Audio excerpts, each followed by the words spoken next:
नमस्ते। स्वागत है आप सभी का उर्मिला भक्तिवाणी में।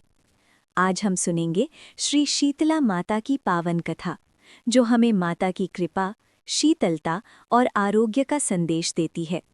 तो आइए श्रद्धा और भक्ति के साथ सुनते हैं शीतला माता की ये दिव्य कथा। एक गांव में ब्राह्मण दंपति रहते थे। दंपति के 2 बेटे और 2 बहुएं थीं। दोनों बहुओं को लंबी समय के बाद बेटे हुए थे। इतने में शीतला सप्तमी का पर्व आया। घर में पर्व के अनुसार ठंडा भोजन तैयार किया।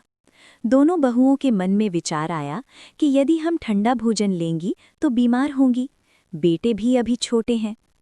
इस कुविचार के कारण दोनों बहुओं ने तो पशुओं के दाने तैयार करने के बर्तन में गुपचुप 2 बाटी तैयार कर ली। सास बहू शीतला की पूजा करके आईं, शीतला माता की कथा सुनी। बाद में सास तो शीतला माता के भजन करने के लिए बैठ गईं। दोनों बहुएं बच्चे रोने का बहाना बनाकर घर आईं। दाने के बर्तन से गरम गरम रोटला निकाले, चूरमा किया और पेट भरकर खा लिया। सास ने घर आने पर बहुओं से भोजन करने के लिए कहा। बहुएं ठंडा भोजन करने का दिखावा करके घर काम में लग गईं। सास ने कहा, बच्चे कब के सोए हुए हैं, उन्हें जगाकर भोजन करा लो। बहुएं जैसे ही अपने अपने बेटों को जगाने गईं तो उन्होंने उन्हें मृत प्रायः पाया। ऐसा बहुओं की करतूतों के फलस्वरूप शीतला माता के प्रकोप से हुआ था। बहुएं विवश हो गईं। सास ने घटना जानी तो बहुओं से झगड़ने लगीं। सास बोली कि तुम दोनों ने अपने बेटों की बदौलत शीतला माता की अवहेलना की है, इसलिए अपने घर से निकल जाओ और बेटों को जिंदा स्वस्थ लेकर ही घर में पैर रखना। अपने मृत बेटों को टोकरे में सुलाकर दोनों बहुएं घर से निकल पड़ी। जाते जाते रास्ते में एक जीर्ण वृक्ष आया। ये खेजड़ी का वृक्ष था। इसके नीचे ओरी और शीतला दोनों बहनें बैठी थीं। दोनों के बालों में विपुल प्रमाण में जूं थी। बहुओं ने थकान का अनुभव भी किया था। दोनों बहुएं ओरी और शीतला के पास आकर बैठ गईं। उन दोनों ने शीतला ओरी के बालों से खूब सारी जूं निकाली। जुओं का नाश होने से ओरी और शीतला ने अपने मस्तक में शीतलता का अनुभव किया। कहा, तुम दोनों ने हमारे मस्तक को शीतल ठंडा किया है, वैसे ही तुम्हें पेट की शांति मिले। दोनों बहुएं एक साथ बोली कि पेट का दिया हुआ ही लेकर हम मारी मारी भटकती हैं, परंतु शीतला माता के दर्शन हुए नहीं हैं।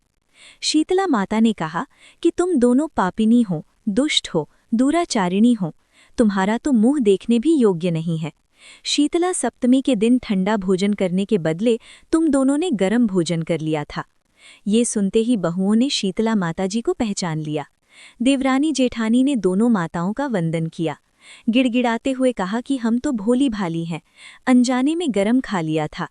आपके प्रभाव को हम जानती नहीं थीं। आप हम दोनों को क्षमा करें। पुनः ऐसा दुष्कृत्य हम कभी नहीं करेंगी। उनके पश्चाताप भरे वचनों को सुनकर दोनों माताएं प्रसन्न हुईं। शीतला माता ने मृतक बालकों को जीवित कर दिया। बहुएं तब बच्चों के साथ लेकर आनंद से पुनः गांव लौट आईं। गांव के लोगों ने जाना कि दोनों बहुओं को शीतला माता के साक्षात दर्शन हुए थे। दोनों का धूमधाम से स्वागत करके गांव प्रवेश करवाया।